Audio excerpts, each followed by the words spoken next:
Welcome to Dungeons and Dragons and Dummies, a weekly podcast following a group of friends as they battle across a homebrewed world called Antiriath in Dungeons and Dragons 5th edition.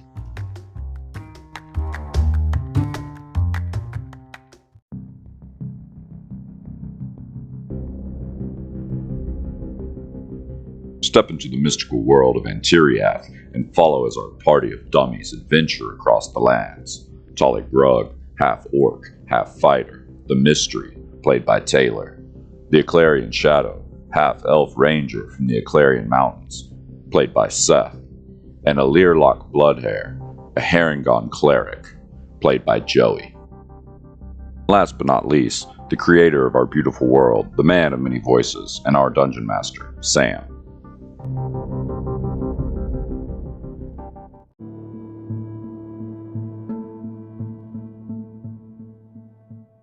Hello and welcome back to the show. On the last few episodes, our party, at the behest of Baron Carnor Shunfire, has been working their way through the Valley of Cinders, attempting to clear out the valley from any and all mutated creatures, namely a herd of thundering aurochs. After a quick run-in with the aurochs, we attempted to speak with some rock elemental people that lived on the top of the ridges in the valley, but did not have such luck being diplomatic with those folks. We made it back down to encounter some angry giant swans in a hot springs bath.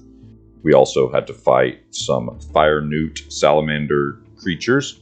After resting in the fire newt cave after that battle, we continued through the valley to find some orcs being attacked by lava slimes. We did our best to try and save them after Talik shouted out a few quick words with the apparent leader of the orcs. We were unable to save anyone except for that leader.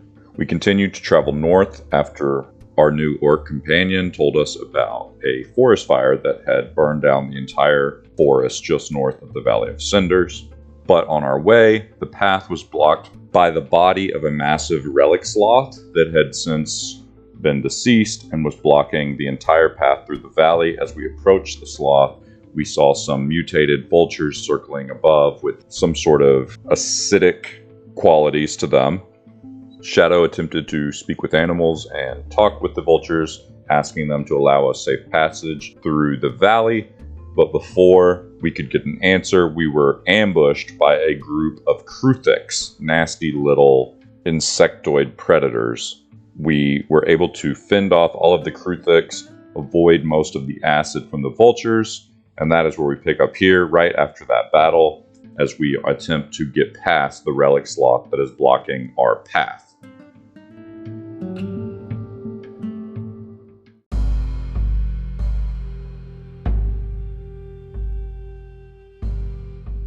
All right, can we get past this thing? Yeah. So as y'all are, you gotta like crawl over it. It's not easy, but you can definitely, to get the claws, you'd have to do that anyways. Its claws were laying off on the other side, so y'all are kind of crawling over and around it and stuff.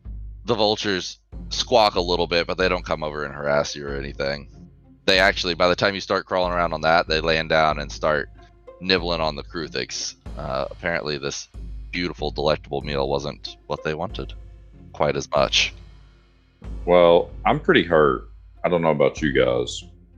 I'll spend some of that time, and I will cast Cure Wounds at level 3 twice on you, Talik. Okay. 52. 52. Yeah. Hell yeah. Nice. That took me up to 59 of 70. Whew, thank you. And I want to lean over as we're crawling over this thing to our new orc friend and be like, how you doing? How's your health? What was your name, by the way? I don't know that we ever got it. After battling together, that's when you exchange names. Name's Pontor. Pontor. Talik. This is the Learlock and Shadow. Hello. He puts his shoulder on the Learlock. He says, I might have misjudged you. Thanks for having my back out there. Thanks for having ours. How's your health doing? He kind of winces a little bit when he goes to put his arm on a Learlock, and he's like, I'm fine. Just some flesh wounds. Their barbs were short or narrow. He's but a flesh wound. Just but a flesh wound. Shadow, who's been on Starlight this whole time, has hopped down and yanked out the claws, put them in his bag, and is back on Starlight, leading him over the sloth. So he says, We should get a move on. We're almost there. and you can kind of smell on the air a little bit of like campfire smoke coming from up ahead.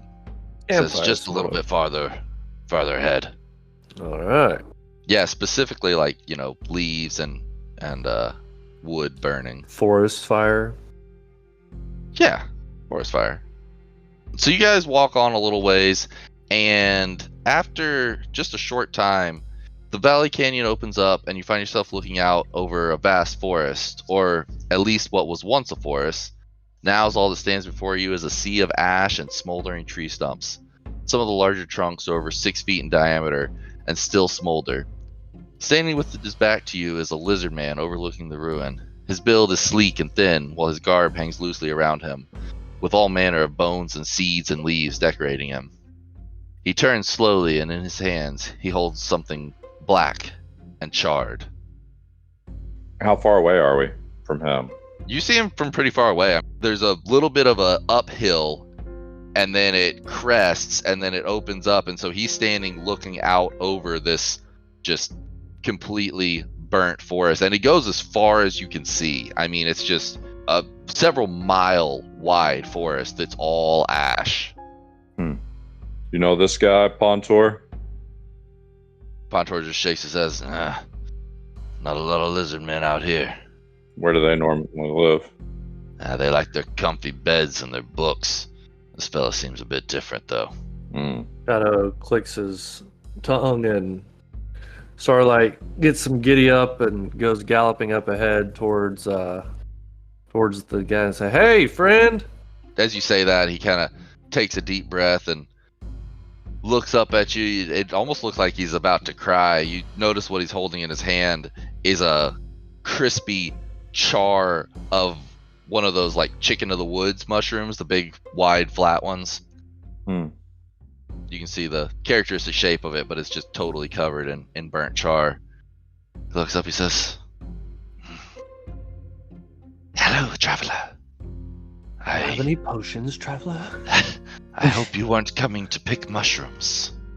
No, not exactly. We were mostly just trying to figure out why the pulping goats are hanging out in that valley back there. But then we've seen a bunch of other stuff, and then we heard this forest was getting burned, and so we came to see what was going on. What are you doing?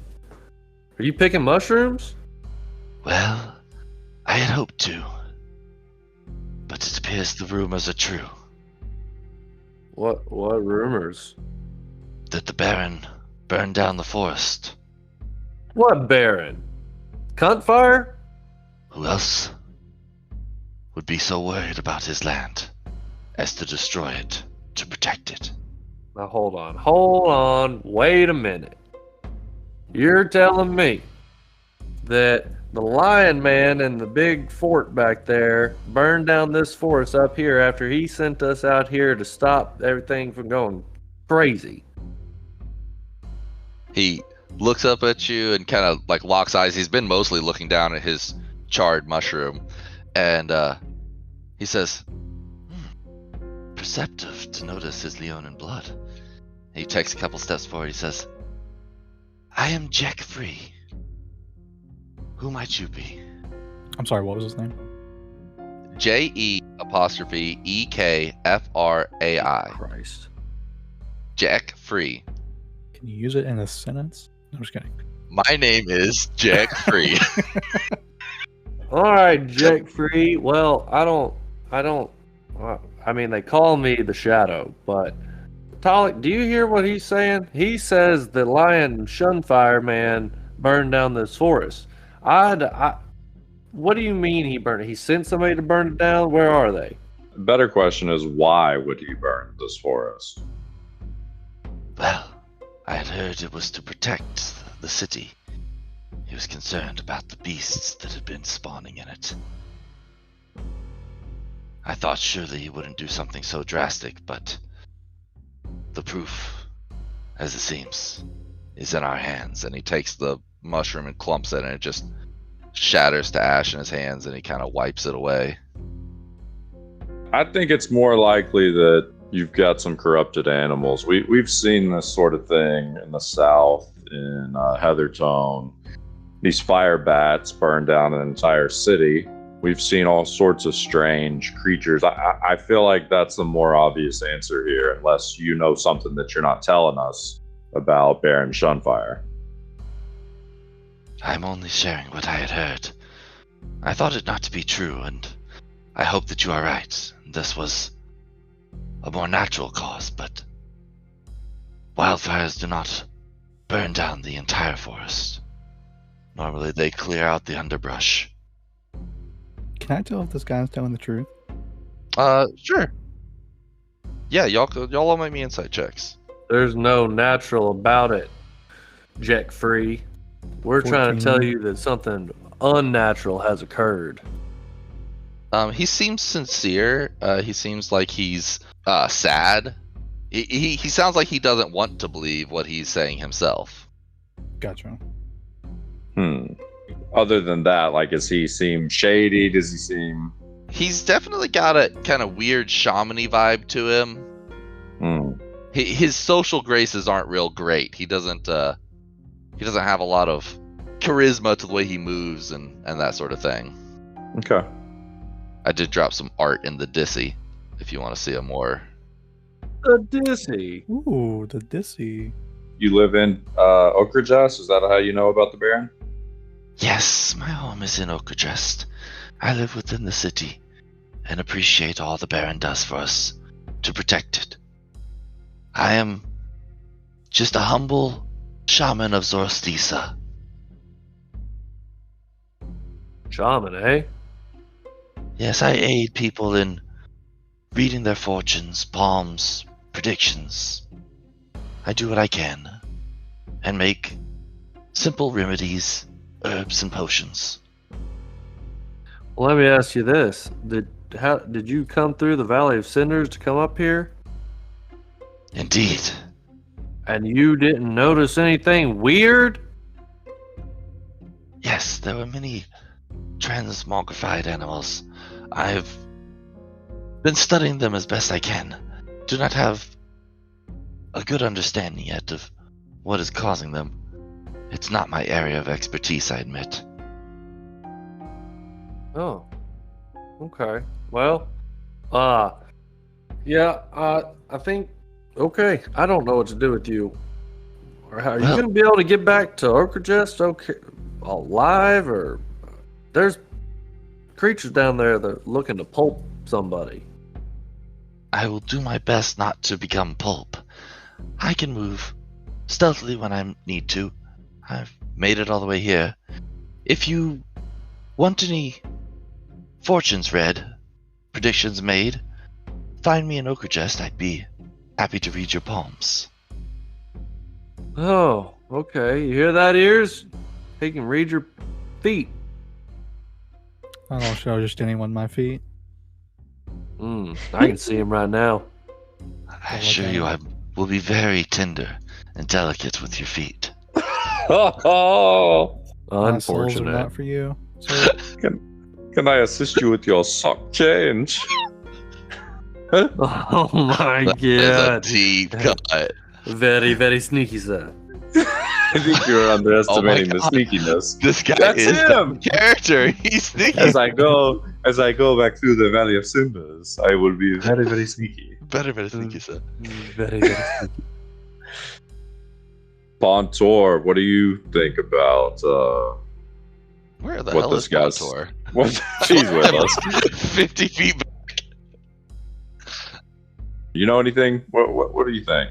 What do you think caused this fire? He's kind of just been sitting at the top of this thing, kind of kneeled down, picking up some of the brush and crumbling it in his hand. He says, One thing I know about the Baron is he's known to be ruthlessly effective. From my side of the fence, I wouldn't put anything past him. protect his precious city. Hmm. As for my take on it, looks like the fire's down enough that I can cross this. Are y'all continuing into Mekzim? Or are you headed back?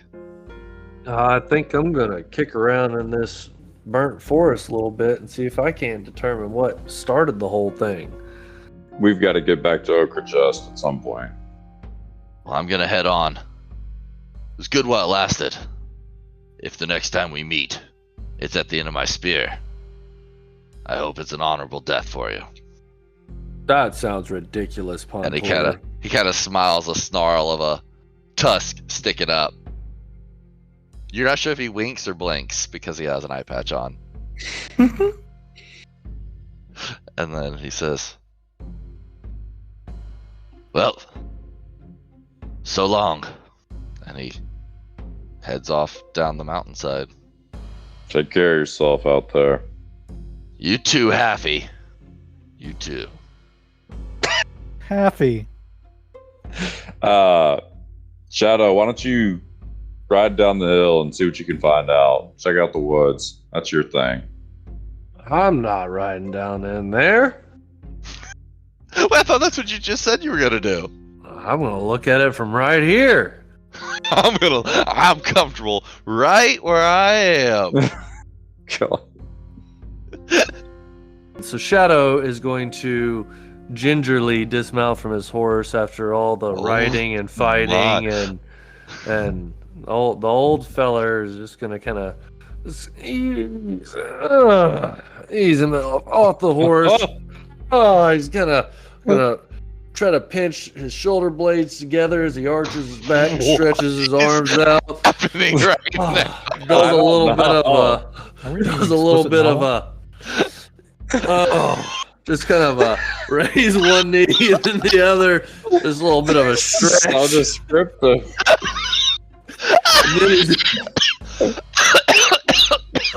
And then he's gonna saunter over to the edge of the desert area.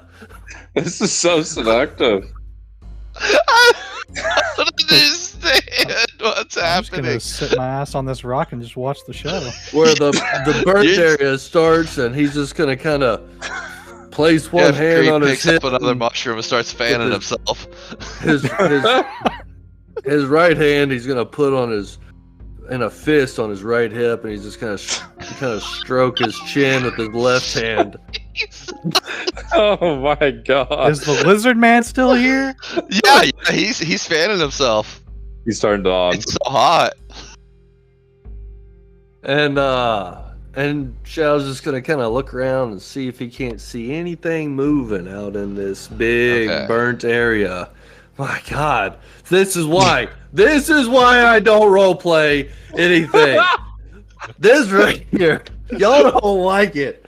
I mean, We love it. We're turned on. Loved it too much. bricked My up, bro. God. Great. Jesus Christ. Woo, let me turn my fan on. Woo. You should have been picturing Oh. Sam Elliott the whole time I was doing all that. Oh, I was. I don't know who that is. I'm gonna have to Google it. An old cowboy. Just picture that in your mind. I don't know why that just got me. I don't know. The picture was just so absurd. My God. He's got this like just shit-eating grin on in the first picture that comes up. Isn't this fucking the grandpa from Willy Wonka? No. Jesus. Grandpa my Joe? Yes, Grandpa Joe. God. The picture is terrible. Oh my God. His main search. He just always picture plays in is westerns. middle. Okay, all right. Can we regroup? All right. So what are you doing? You're looking for movement. Make me a perception check. You already did. I didn't start this. It was always burning since the world was turning. I was just trying to theater of the mind. No, it was great. We were just laughing at how you were like describing every muscle, every every bone. joint in his body. Yeah. Oh, I didn't even get to the ankles. Oh no! Oh, he Please could. I don't think continue. Jackfrey would have made it through. He would have just busted right there. 13.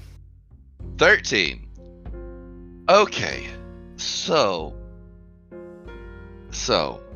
Oh my as I was goodness. saying earlier, there's still smoldering left on some of the bigger trunks, but it is just a complete ash land. Everything has been burned to a crisp.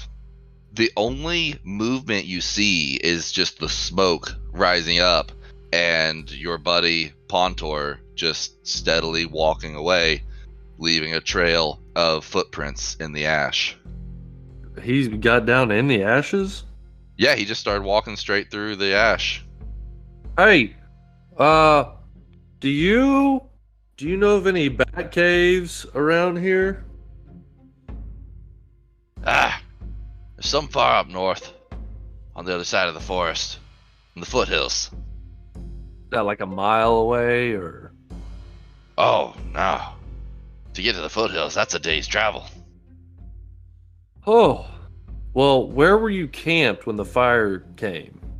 Just a half a day in. Oh, so you were a half a day from here, north, in this forest, when the fire got to you. Aye. And it was coming from the north. So hold on one second, Pontor, before you go. No. Fire was traveling west to east. West to east. Okay, now we're getting somewhere. Are there any bat caves to the west? What is to the west? That is where the foothills are. Where the bat caves are? Aye, the only bat caves you'd find, you'd have to make it into the foothills of the Clarion Mountains. West of here is the Clarion Mountain Range. And there are caves over there.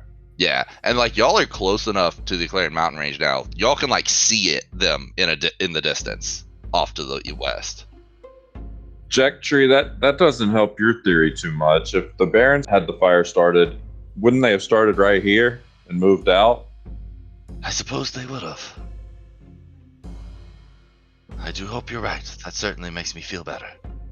I feel like Bushi has a good relationship with this Baron up here, and we don't have any reason not to trust him to this point. And I'm just saying that to Shadow and Alirlock, kind of like looking like reassuringly, like, huh? Yeah, no, I mean, it's not making sense right now that Baron Shunfire is responsible for this, but, I mean, we can head over there towards those mountains if y'all want to. I don't know why we would go. This fire just seems like another issue for another day. Hate to be crass, but it's the way I see it. Yeah, whatever's turning the animals up here has got to be doing it the same way the druid did it, so we need to figure out who's responsible up here the same way that druid was. I'm wondering if there's another druid. Didn't that druid say he was one of the druids of a region? What region was that druid responsible for? Yeah, he did tell us he protected a certain area, but yeah, we definitely know there's more people connected to that. Here's my question to both of y'all. Our current bounty is to clear the Valley of Cinders of affected animals, but they're not going to quit coming. So do we go back and tell the Baron that this is a bigger issue, or do we try and find the cause and turn this into a much bigger thing? I mean, what's y'all's opinion on that? Well, Jack Free, do you know who the druid for this region is? I heard that the druid was recently met of unfortunate demise. Oh, how unfortunate. 'Tis a shame. They're the Lords of Order. Hopefully they could have prevented something like this from happening. Yeah, prevented it. Mm-hmm. Yeah, Talik, I don't know.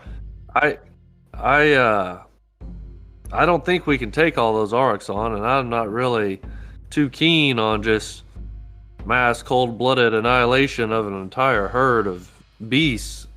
Yeah, agreed.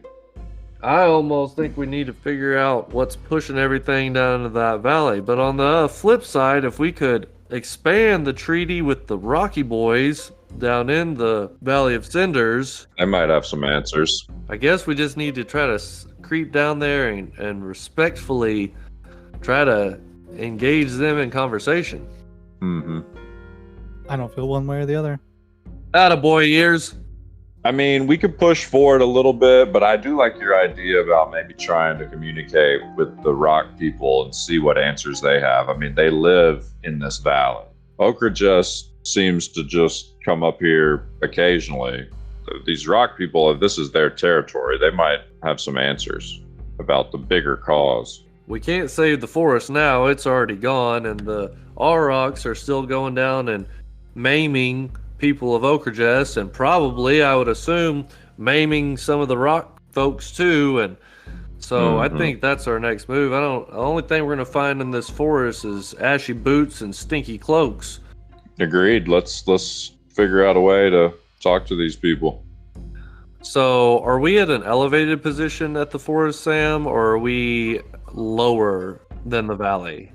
The forest is about the same level as where you've been in the valley, but you went up, a small rise in elevation towards the end of the valley when you exited out into the forest. So where you're standing right now is slightly elevated, maybe 20, 30 feet, something like that, but definitely not to the height of the cliff tops of the valley. You're above the rest of the valley. The ridges, yeah. So as this conversation is wrapping up, Shadow has switched his attention up to the edges around the valley, up to the higher edges, and is thinking that it's super possible that this whole time one of the Rocky Boys could have been sent to kind of follow along from the top perimeter and watch us. And so he kind of starts scanning along to see if he sees any evidence of anything, any movement or sound cues or pebbles falling or anything like that. Sure, yeah, maybe a Percepto. Oh, 12. 12. You don't spot any little rock boys, but you do see a little glint of movement off in the distance that you're not sure if it was just, a vulture wing that you saw over the ridge, or if it was something ducking down behind a boulder up on the ridge. Learlock, Talik, you see anything right over there? I'm wondering if any of them Rocky Boys are watching us. And Shadow points out that location. I can't see shit. Is that a walkable location? It's up on top of the ridge that he points to. 22. 22. 22. So you look up where he's pointing, and you actually do see something that maybe your angle's a little bit better, not quite sure, but you actually see a little green flesh poorly hiding itself, sticking out up on the ridge back behind you.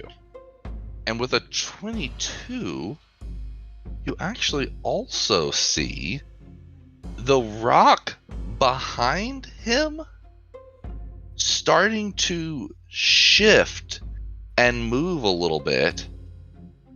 And then the next thing you know, you hear an orcish yell cry out, and the sound of gravel and rubble and commotion up on the ridge way over here. I don't know if you can see these guys.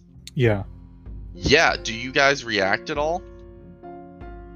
I think I just watch. Yeah, I just kind of point out, hey, fellas, up there, green man. So you guys hear some sounds of fighting. So you actually hear in Orcish some people yelling, but you see the whole side of this mountain shifts off, and it actually turns into a slope, and these orcs come sliding off the mountain and get totally crushed and buried in an avalanche landslide off of the side of this thing. You see their bodies flailing and their limbs sticking out at the bottom, but they are most assuredly dead. You saw some movement of Rocky Boys, but you're not sure exactly what caused the avalanche of this thing to collapse off. So Shadow immediately jumps on Starlight very much more nimbly than his previous demonstration of his age. He reverts back to the agile version of himself and goes just speeding over to that area going, Hey, guys up there, can you hear me? I won't come up, but I need to talk to you. You see him starting to like rumble and brumble back in. Make me a persuasion check. Oh my god, a 9. I had a A plus 9. 6. I got a 9. Yeah, they start to meld back into the stone, and for a second you look up and you see the guy with the like blue crystal beard and blue crystals on his head and rim and stuff. He's got a staff. He leans over at you and he just turns away and walks off and presumably melds up into some stone up there. Learlock, yell at him in the rock speech. I don't remember what language that was. Sylvan? Or Gnomish? I'm just going to yell up to him and in both of those languages because I don't recall. We won't come up there. Just give us a moment of your time. We just want the conversation. Okay, yeah, you make me a persuasion check. It's a +1. Oh my god. 19. Nice. Go. So there's a moment of silence, and then you hear a little. The blue crystal beard face pokes out of the wall, like it just like comes out of the wall, and it's just hanging perpendicular to the wall, so it's looking straight down at you guys. And he's got his little staff is poking out next to his head. It's just like his bust, and he replies back in Sylvan. He says,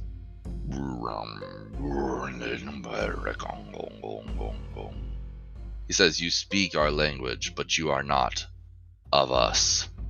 Leave before you join the others in the earth. And you see the orcs that were like limbs and stuff sticking out of the ground just start to sink down into the ground more, and their limbs just start to disappear, their weapons start to disappear, everything just starts going down into the earth.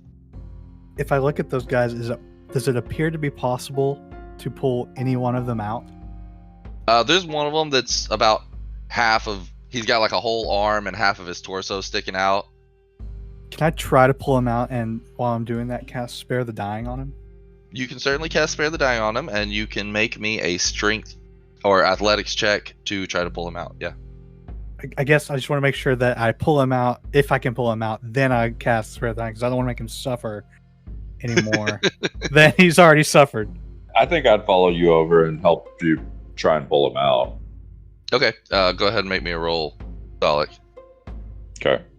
I Athletics rolled a check. 12. I got a 26. Jesus. Okay, so you start pulling on him, Learlock, and you're losing him. You're slipping on his blood on him from the collapse down. But Talik, you come up and you help and you grab a hold of him, and y'all are able to pull him, like hoist him up out, but it's literally actively sucking him back in. So you pull him out and lay him on the ground next to it, and the ground stops trying to soak him in. Shadow, what were you doing while they were doing that? Just sitting on Starlight. I watch them for a moment, but I'm mostly looking at the guy. He's got his head sticking out of the rocks. So you see, when they start to do that, he slowly slides his head back into the rock. And Wait. disappears into the stone. Shadow starts looking around for Jack Free to see where he is. Jack Free has like slowly followed up behind you guys, but he's keeping a pretty good distance.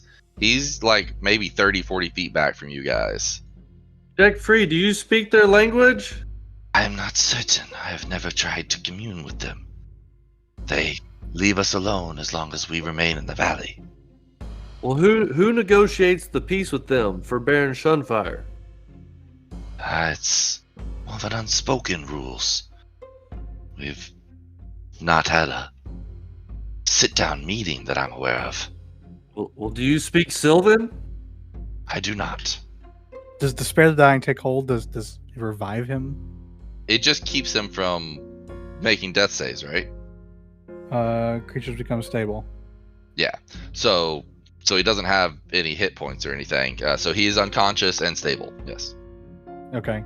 I'm trying to use this as a display, and I'm going to reply back to Crystal Blue Man in the wall. See, we're not the aggressors. We're healers. You see his body push up to like his where a belly button would be if these things were born with umbilical cords, out of a lower rock. He's only about 15 feet up from you guys or so, and he says,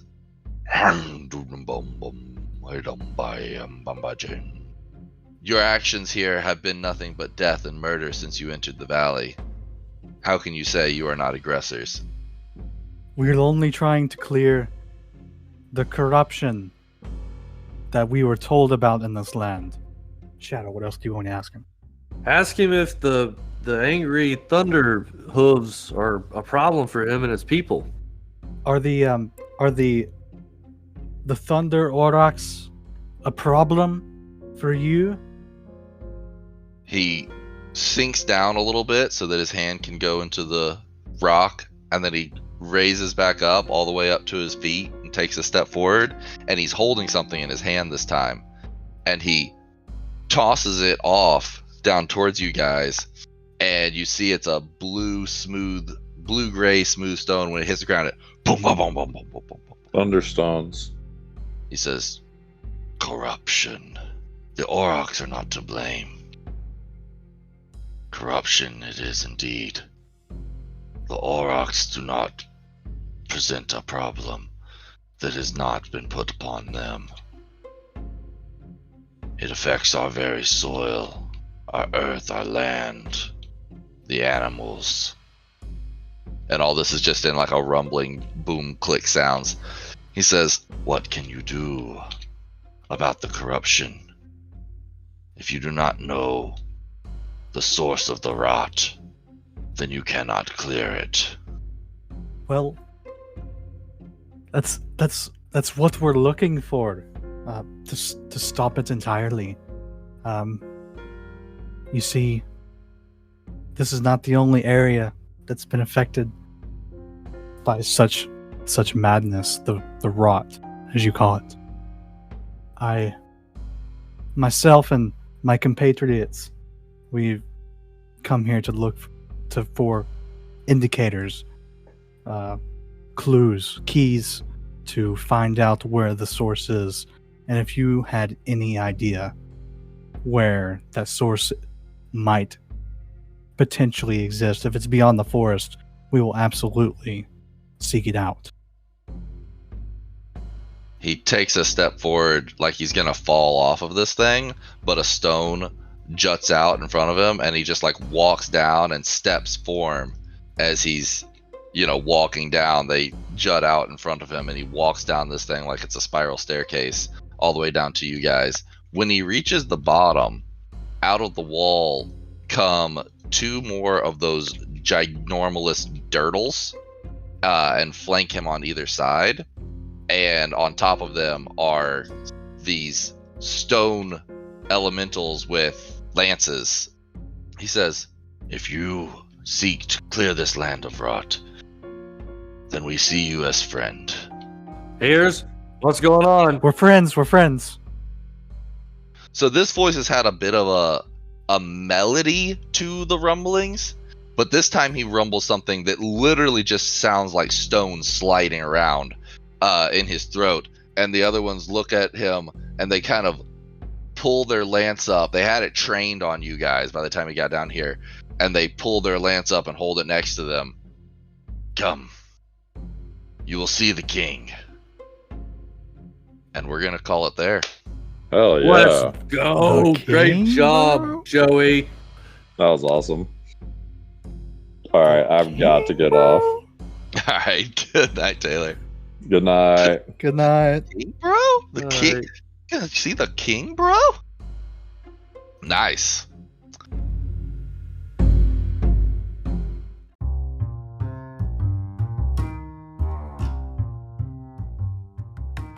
Find out what happens to our party next week. Check us out at dndndummies.com. And please leave us a rating and a review on your podcast app. It would mean the world to us. It was certainly far more perilous than normal. I've really lost my lizard accent. Please put that at the very end. Well, oh yeah. It was... Yes, there were many transmogrified animals. I've been studying them as best I can.